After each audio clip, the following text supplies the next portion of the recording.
Sean bienvenidos nuevamente al canal. En esta ocasión continuaremos con las clases de fundamentos de programación. Y creo que tenemos que antes abordar el tema del concepto de lo que es programación. Vamos con las definiciones académicas. Según la nueva enciclopedia de la microcomputación, teoría y práctica en su tomo 2, propiamente en la introducción dice: el software está construido de programas, los cuales son un grupo de instrucciones o comandos destinados a cumplir una tarea en particular. Un computador es incapaz de hacer cosas por propia iniciativa, hace únicamente lo que se le ordene, por lo que es necesario especificarle en detalle, paso a paso, de manera como debe ejecutar un conjunto de órdenes. Este proceso de enseñar, entre comillas, al computador comúnmente se le conoce como programación y su producto es un programa. Vamos a ver la definición de otro autor. Dice: no obstante, en el curso de informática personal de 2003 dice en su capítulo 2: programación informática se trata de diseñar y codificar un programa que al ejecutarse en una computadora resuelve un problema. Estas dos definiciones me gustan y a la vez no. Me gustan porque tratan de llegar a cualquier público, pero no me gustan porque tienen varias inexactitudes, cosas que complican el cómo funciona realmente la programación en sí. Vamos a abordarlo un poco más. De ambas definiciones podemos extraer cosas en conjunto. Por ejemplo, ambas definiciones están de acuerdo en que hay un proceso de organizar, diseñar y codificar.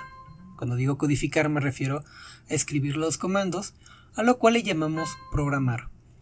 A partir de ahí obtenemos un producto que puede ser un programa o varios programas, porque sí, no necesariamente tienes que obtener un solo programa. Luego dice que el software está construido por programas. Esto también es correcto, aunque también debo de decir que un programa ya se considera software, aunque un software puede estar construido de varios programas. Otra de las cosas es que los programas regularmente tienen un propósito. Y aunque en las definiciones anteriores se evocaban mucho a la parte de tener que resolver un problema, lo cierto es de que cuando realizamos un videojuego también lo estamos programando, y ahí no necesariamente tiene que resolver un problema, a menos que quieran ver el ocio como un problema como tal, sino que simplemente tiene un propósito específico. E incluso me pudiera llegar a atrever que hay programas que simplemente no tienen propósito, pero esa es una situación extra. Ahora, esa es la definición que tenemos, digamos, tratando de juntar los dos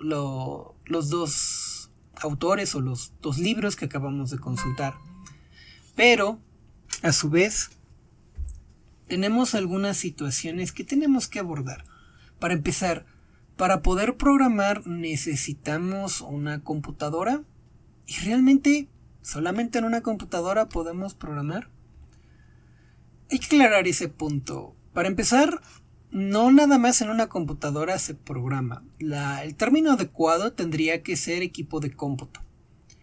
¿Por qué equipo de cómputo? Porque, por ejemplo, ustedes pueden tener un celular y no es necesariamente una computadora, y sin embargo tiene software, y sin embargo también tiene programas, y hay veces que en un celular puedes programar. Entonces, no es exactamente una computadora, pero sí es un equipo de cómputo, realiza computaciones. ¿Qué me refiero con esa palabra? Que puede realizar cálculos o puede ejecutar algoritmos. De ahí también tenemos otro problema, que pudiera ser un algoritmo. Si checamos el libro de Algoritmia, Diseño y Análisis de Algoritmos Funcionales Imperativos, vamos a notar que tan solo en la presentación dice: un algoritmo consta de una representación de datos del problema y una colección de pasos tales que cada uno resuelve un problema más pequeño. La descripción de estos pasos debe incluir su orden de realización, de forma que pueda hacerse automáticamente con un computador y su realización termine, es decir, que sea finito. Bien, ahí tenemos un detalle. Nos está diciendo que los algoritmos se tienen que poder realizar en una computadora. Pero incluso en este libro yo diría que también tiene algunos detalles. Hay algoritmos que no necesariamente los cumple una computadora. Hay algoritmos que simplemente los puede cumplir un ser humano o algún ser vivo. Si detallamos que un algoritmo es una sucesión de hechos con un fin, pues es muy fácil de realizar incluso por personas o más bien incluso hasta por animales si se les educa correctamente. Entonces los algoritmos no nada más están anclados al equipo de cómputo, aunque sí hay algoritmos de computación que por su nombre específicamente funcionan en un equipo de cómputo. Ahora, eso es lo que podemos de alguna manera visualizar con la definición de algoritmo. Los invito a que la extiendan con varios autores. Pero si el concepto de programar, que es ejecutar algoritmos, porque que básicamente también son instrucciones de cómo llevar a cabo bajo algún propósito, está anclado a un equipo de cómputo. ¿Cuál fue el primer equipo de cómputo? ¿Cuál fue la primera computadora? Y más bien deberíamos preguntarnos, ¿para poder programar es necesario un equipo de cómputo? Si es así, entonces, ¿cuál fue la primera computadora? Estas son algunas preguntas que tienen respuestas curiosas. Para empezar, para poder programar es necesario un equipo de cómputo. La respuesta es sí y no. ¿Y por qué digo sí y no? Idealmente programas para que se ejecute en un equipo de cómputo, pero no siempre fue así. De hecho, la primera programadora, la condesa de Lovelace, Ada Lovelace, se considera la primera programadora de la historia, la cual realizaba programas para una máquina llamada la máquina analítica. Dicha máquina analítica fue ideada por un matemático que se llama Charles Babbage. Y aquí hay algo bien curioso. Cuando Ada empieza a crear los primeros programas para esa máquina analítica, resulta que la máquina analítica no existe. Así que sí, ella estaba haciendo programas y estaba diseñando algoritmos para computadoras en una computadora que no existía. Y que también la máquina analítica no sabría decirles exactamente si pudiéramos considerarla una computadora. Porque también ahí viene un problema. ¿Qué es lo que podemos definir como computadora o como equipo de cómputo? Si nos vamos un poco a la historia de las ciencias de la computación, la historia de las ciencias de la computación es un desastre. Y tiene muchas cosas con muchas inexactitudes. Lo cual es curioso porque históricamente las ciencias de la computación pertenecen a una rama de las matemáticas. Regularmente la rama de las matemáticas que se encarga de esto es la algoritmia o las matemáticas discretas.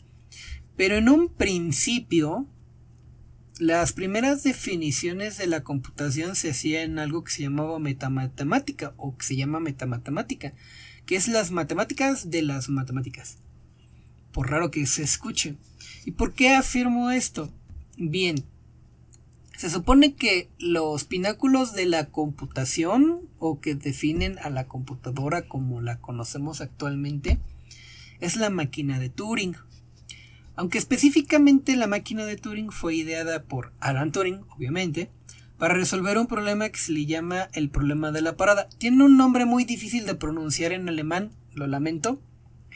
Si quieren saber un poquito más sobre esta parte de la historia, en el mismo canal, aquí, si checan en la lista de reproducción de curso de programación lógica y funcional, pueden chutarse el video de conceptos fundamentales 1, si quieren saber un poquito de cómo estuvo el rollo de la fundación de las ciencias de la computación y los primeros lenguajes de programación.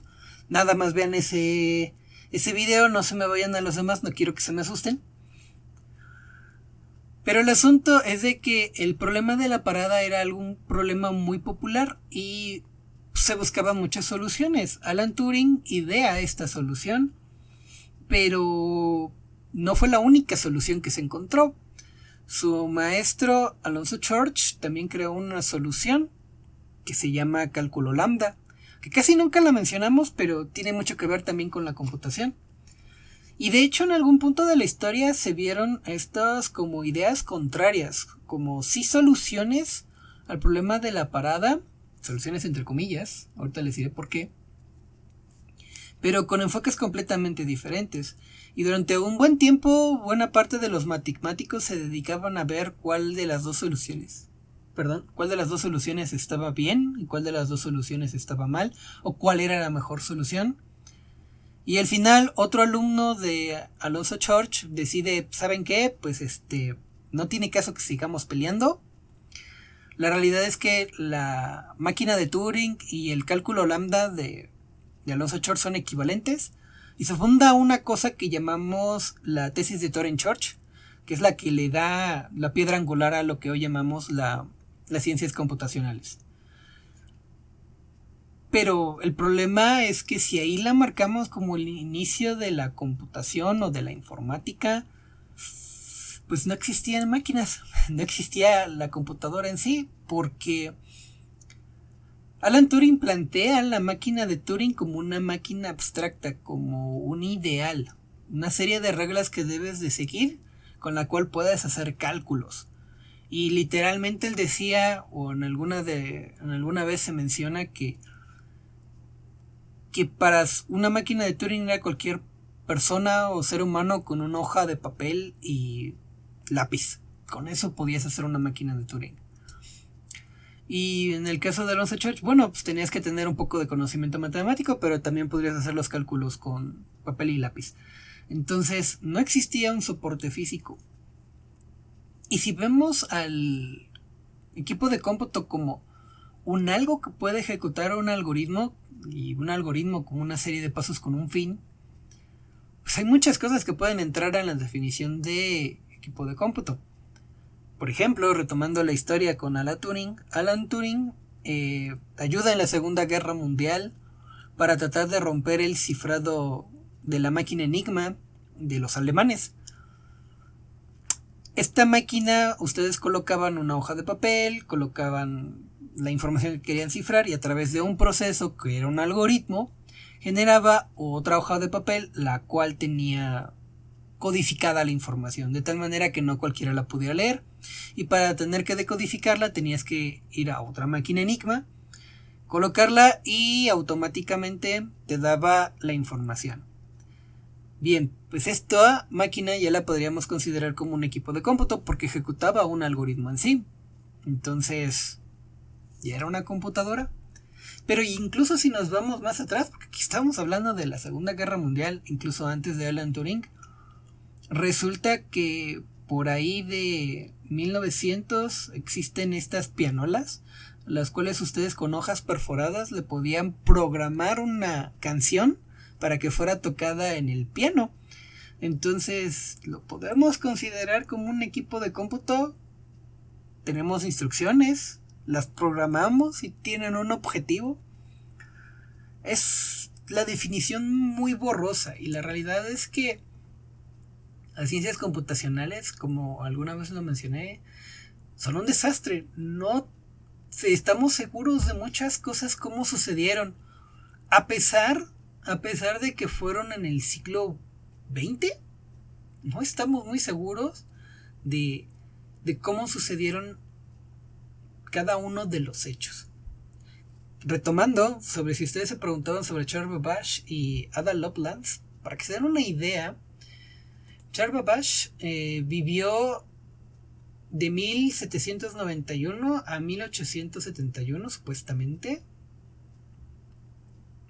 No sé si esté bien, estoy checando aquí Wikipedia, disculpen.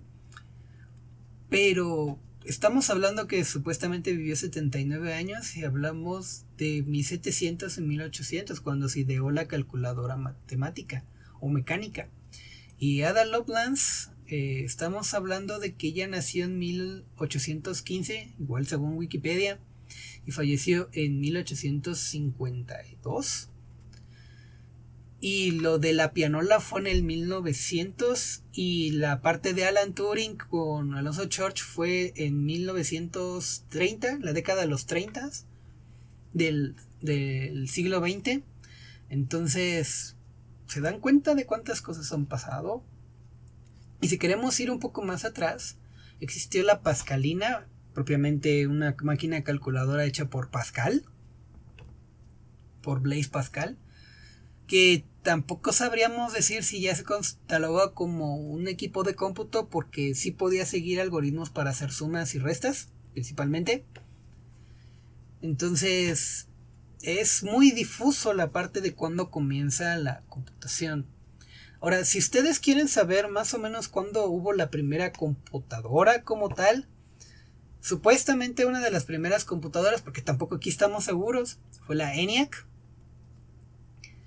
que, bueno, pueden checar qué es lo que significa el acrónimo, pero se supone que fue creada en 1946,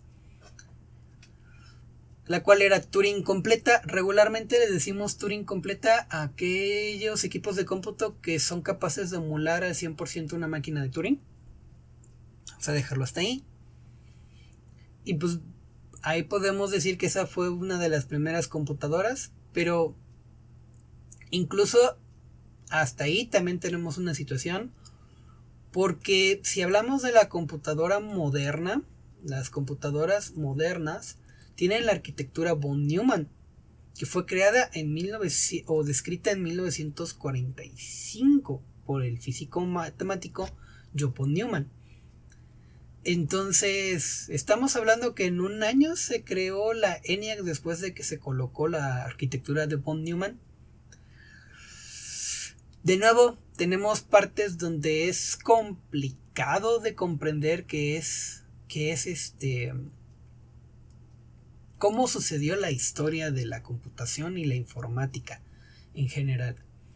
Se dice que von Neumann sí estuvo involucrado en el proyecto de la ENIAC. Sin embargo, como muchas de las cosas tuvieron debates, hubo muchas situaciones que sabemos que hubo influencia ahí, pero no sabemos hasta qué punto. Y bien, ahí podemos más o menos entender que entre el 45 y el 46 aparecieron las primeras computadoras, que eran máquinas enormes que ocupaban salones completos y edificios completos. Pero ¿y qué pasa con los lenguajes de programación? Si hablamos de lenguajes de programación, el primer lenguaje de programación de alto nivel, ya les explicaré qué es alto nivel, bajo nivel, un poquito más adelante, pero solo para seguir la línea de la historia, lo podríamos llamar que fue el lenguaje de programación del cálculo lambda, ideado precisamente por Alonzo Church, la cual era un lenguaje muy básico de puras funciones, en el cual se podía crear cualquier cómputo. Es completamente ineficiente programar en cálculo lambda, o lambda calculus, como lo quieran llamar, pero ya se le considera el primer lenguaje de programación de alto nivel, y no corría ninguna computadora. De nuevo, lo podían hacer a través de papel y lápiz. Si lo vemos por la parte de, bueno, las computadoras o los equipos de cómputo siguen instrucciones, o la mayoría de los equipos de cómputo actuales siguen instrucciones. El conjunto de instrucciones mínimas para un equipo de cómputo siempre ha sido el código binario, la cual muchas veces les han dicho que, bueno, lenguaje máquina o código binario le llamamos a aquel que son ceros y unos, y esto no es del todo cierto. A ver, sí representamos con ceros y unos, pero regularmente esos ceros y unos significan una alta de voltaje o una baja de voltaje. Y según la computadora de la que estemos hablando un poquito más a la actualidad, esa alta de voltaje puede significar 5 volts. Todo arriba de 3.3 hacia 5 se detecta como 1, una alta de voltaje, y todo abajo de 3.3 hacia abajo, hacia 0, 0 volts, lo detectamos como 0. Así que incluso escribir binario implica pensar en que estás prendiendo y apagando voltaje a través de un equipo de cómputo. Entonces, ahí tenemos algunas situaciones que a veces cuando nos dicen, pues es que las computadoras leen binario, no es completamente cierto. Es que los lenguajes de programación nacieron mucho después de la computadora, pues tampoco es cierto porque tenemos cálculo lambda. Y también deberíamos de pensar que cuando Ada Lovelace, mucho antes que Alonzo Church, idea sus primeros algoritmos, pues lo tuvo que programar en algo. No sería un lenguaje de programación de alto nivel, pero probablemente serían instrucciones propias que pudiera ejecutar la máquina analítica como la había ideado Charles Babbage. Sería su propio código binario o su propio lenguaje máquina en ese sentido. Y es que incluso podríamos adaptar la máquina de Turing a una serie de llaves con agua. Se han hecho computadoras con llaves con agua. ¿Podrían simular ustedes una computadora simplemente con piedritas en el piso? Créanme, se puede. No es práctico, pero es posible. Entonces, bien, ¿cuándo aparece el concepto del lenguaje de programación? Y a ver, cuando hablamos de un lenguaje de programación ya hablamos de una serie de instrucciones con cierto grado que nos ayudan a hacer programas para la computadora o el equipo de cómputo sin tener que usar lenguaje máquina. Recordemos que el lenguaje máquina, pues como decía, pueden ser ceros y unos o en este caso altas o bajas de voltaje. Pero recordar cada combinación de altas y bajas de voltaje o de ceros y unos es muy complejo. Para esa parte también tenemos el lenguaje ensamblador, que es digamos un lenguaje de bajo nivel, les decimos de bajo nivel, porque ya tiene algunas operaciones que podemos distinguir como por ejemplo la suma en ensamblador, se llama add, o sea, sumar en inglés. Mover información de un registro a otro se llama move, M-O-V, de mover. Entonces de alguna manera ya tenemos algunos identificadores o palabras reservadas que nos ayudan a saber qué podemos escribir a través de ellos. Y hubo un tiempo, incluyendo en la ENIAC, donde todo el código que se escribía era en lenguaje ensamblador o en lenguaje máquina. Es decir, directamente configurabas cómo trabajaban los tubos de vacío y obtenías un resultado. Porque sí, aquí usaban tubos de vacío. Pero retomando la parte de los lenguajes de programación, se supone, o hasta cierto tiempo yo tenía entendido que los dos primeros lenguajes de programación que existieron es Fortran y Lisp. Y durante mucho tiempo lo he dicho así. Pero resulta que eso no es del todo cierto. Antes de Fortran, que Fortran es el lenguaje más viejito que puedan encontrar, se supone que era el lenguaje más viejito, hubo algo llamado Speedcode para una computadora de IBM, porque todos estos lenguajes estaban muy asociados a IBM, era quien hacía las computadoras. En aquel entonces, por ahí del 53, 54, déjenme les busco la fecha. Se supone que es en el 53. Y Fortran también aparece para máquinas de IBM, aparece en el 54, un año después. Ahora, el caso de Fortran es muy importante porque aparte de ser, digamos, el primer lenguaje de programación completo, se programaba a través de tarjetas perforadas, pero me refiero a completo que era de un lenguaje de alto nivel. Cuando digo de alto nivel me refiero a que ya tiene palabras en un lenguaje natural que pudieran entenderse. Vamos a hacer una pequeña pausa ahí para aclarar alto y bajo nivel. Bajo nivel es cuando solamente tienes unas pocas palabras y sigues colocando código máquina como lenguaje ensamblador para realizar operaciones. Entonces, como mencioné, en ensamblador tenemos operaciones como add, que es mover, que es sumar. Tenemos operaciones como move, que es mover, para mover información de un lado a otro. Tenemos operaciones como comparaciones, como CMP, que es compare, y también colocas algunos datos en binario o algunas direcciones en memoria. Regularmente, o puede ser en binario o en lenguaje hexadecimal, pero este lenguaje está muy cercano al lenguaje máquina. Entonces, como es tan cercano al lenguaje máquina, se le cataloga de bajo nivel. Cuando ya tenemos instrucciones en un lenguaje de programación que se parecen mucho a palabras de un lenguaje natural o a un lenguaje matemático específico, por ejemplo, lenguajes de álgebra o en el caso del cálculo lambda funciones, ya se les considera de alto nivel. En el caso de Fortran, Fortran ya tiene algunas instrucciones como lo es for, que es un ciclo que me permite realizar de manera repetitiva una operación, o sentencias como if, que es un si, traducido en español sería así, para realizar una comparación. Por ejemplo, si este elemento vale 3, si este elemento vale 4, de tal manera que uno pudiera leer de manera más sencilla, aunque en inglés, porque estamos en informática y en tecnologías de la información tiene que estar en inglés.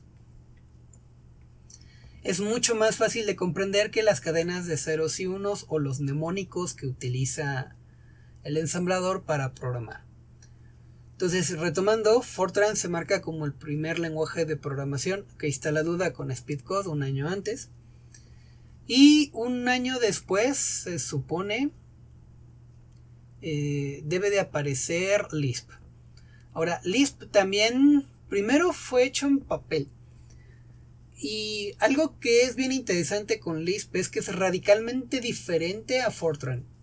Hay una enorme diferencia entre Fortran y Lisp. Y esto es porque cada uno se desarrolló como se creyó que era la manera correcta. Cada quien lo hizo por su lado.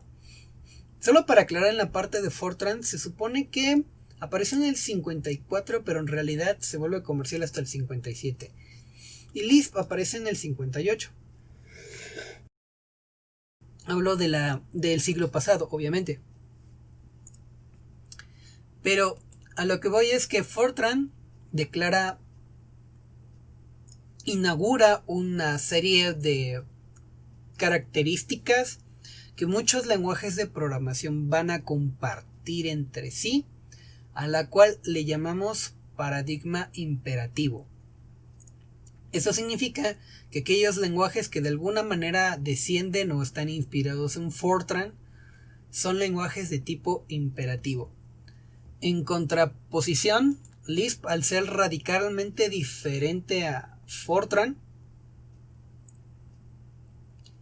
y al resolver las cosas de una manera completamente más apegada al cálculo lambda que había ideado Alonzo George, crea una serie de características que todos los lenguajes que se le parezcan y que compartan con ellas van a entrar en una categoría que se le llama lenguajes declarativos. E incluso inaugura dos, porque aparte de los lenguajes declarativos, dentro de los lenguajes que son declarativos, hay una parte a la que le denominamos lenguajes o paradigma funcional. Y aquí acabo de decir una palabra importante, paradigma. Un paradigma es una especie de metodología o estilo de resolver problemas o resolver procesos que comparten uno o varios lenguajes de programación al mismo tiempo. Al menos en el ámbito de ciencias computacionales, porque la palabra paradigma aplica a otros contextos. Entonces, de repente tenemos en menos de una década, hablando de los 1950, algunos lenguajes de programación que van a marcar el futuro de una cantidad tremenda de lenguajes de programación. Y la programación va evolucionando de tal manera que aquellos que se iban por la línea de Lisp creaban nuevos tipos de lenguaje, y aquellos lenguajes que se iban por la línea de Fortran también crearon otros tipos de lenguaje. De ahí pudiéramos decir que, por ejemplo, de la familia de los lenguajes que tienen parecido a Lisp, de los lenguajes declarativos, hay otras pequeñas agrupaciones, otras pequeñas familias que también les llamamos paradigma. Por ejemplo, en el caso del declarativo hay una cosa que se llama programación funcional, que ya lo había mencionado, que también Lisp pertenece a ese paradigma. Pero también hay un paradigma que se llama paradigma lógico, que también aborda otro tipo de lenguajes de programación, principalmente, por ejemplo, Prolog, que es otro tipo de lenguaje de programación.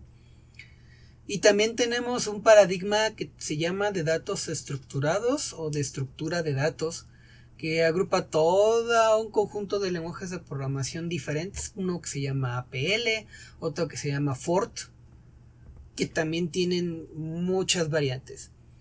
Y del lado de los paradigmas imperativos tenemos a los lenguajes con paradigma, digamos, estructurado, que son por ejemplo el mismo Fortran, pertenece a esto, Algol, otro lenguaje de programación también de este estilo, un lenguaje que quisiéramos decir que ya terminó de ocuparse pero se sigue ocupando, que se llama COBOL. A menudo entre programadores decimos que es el lenguaje de dinosaurios, que también entra en la parte de esta sección de lenguajes estructurados.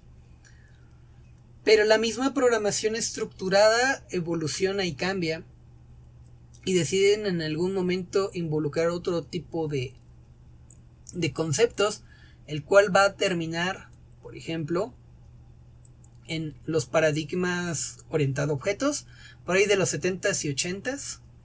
De este pertenecen muchos lenguajes de programación, como lo es C++, como lo es Object Pascal, como lo es Smalltalk, como lo es mismo Ada. Hay un lenguaje de programación que se llama Ada en honor a la primera programadora. Y principalmente tenemos estos dos lenguajes, estos dos paradigmas, que es el estructurado y es el orientado a objetos, pero sigue evolucionando. Después de algún tiempo tenemos paradigmas orientados a aspectos, donde incluso hay versiones de PHP específicamente para orientado a aspectos. Todos estos lenguajes que les estoy diciendo no es que los tengan que saber, simplemente les estoy dando un esbozo de qué esperar de ese tipo de cosas. Hay lenguajes orientados a componentes. Un Visual Basic era un lenguaje orientado a componentes, el Visual Basic 6, aunque después se hizo un lenguaje orientado a objetos. Y cada vez, conforme pasa el tiempo, existen más y nuevas formas de resolver problemas, por lo que los lenguajes están en constante evolución. En la actualidad, buena parte de los lenguajes vienen de familias muy específicas. Por ejemplo, una de las familias más prolíficas y que actualmente se utiliza más es la familia del lenguaje C. El lenguaje C nació como inspiración de Fortran, por lo cual pertenece al paradigma imperativo, pero el lenguaje C original era de programación estructurada. Tuvo cambios, los cuales lo llevaron a crear el lenguaje C++, que es un lenguaje orientado a objeto. A partir de ahí influenció una gran cantidad de lenguajes de programación, como por ejemplo lo es Java. Es un lenguaje que vamos a ver en este semestre propiamente, en su momento vamos a verlo. Pero también a otros lenguajes modernos, como lo hemos visto con C#, el mismo del lenguaje de programación Go, el lenguaje de programación PHP ocupado para web, el lenguaje de programación Python ocupado para inteligencia artificial, para web, para móviles, para muchas cosas más. Un poquito de Swift también ha implementado ahí. Objective-C, que también se ocupa para desarrollo de aplicaciones móviles en iOS. En fin, muchos de ese lado. Y del otro lado, del lado del Lisp, del lado de los declarativos, también hay varios muy interesantes. Alguno lo tendrán que ver llegando ya a materias mucho más altas o a algún entorno laboral, donde por ejemplo tenemos que de la familia del Lisp terminó una familia llamada Scheme, que a su vez en inspiración creó otros lenguajes funcionales puros, como por ejemplo Haskell. Tenemos un lenguaje de programación bastante raro, que es entre programación lógica y programación funcional, que se llama Erlang. Esa cosa es la que sustenta WhatsApp, para que se den una idea. Y muchísimos lenguajes de programación. Hay más de 1000 lenguajes de programación. Conforme ustedes vayan pasando el tiempo, van a ir adquiriendo experiencia y cada vez les va a ser más fácil aprender un nuevo lenguaje de programación. Pese a eso, nadie puede dominar todos los lenguajes de programación. Yo mismo soy un desarrollador que manejo varios lenguajes, pero tengo límites. Actualmente conozco o manejo 7 lenguajes de programación, pero nunca al mismo tiempo. Si yo estoy trabajando con un lenguaje, para pasarme a otro necesito un tiempo para reflexionar y poderme entrar, digamos, en ambiente para poder trabajarlo en ello. Y créanme que ya son muchos lenguajes de programación, aunque sí a veces me gustaría aprender más, no me alcanza el tiempo. No quiero que ustedes digan, pues es que el profe como se sabe 7 lenguajes de programación, nosotros también tenemos. No, realmente no.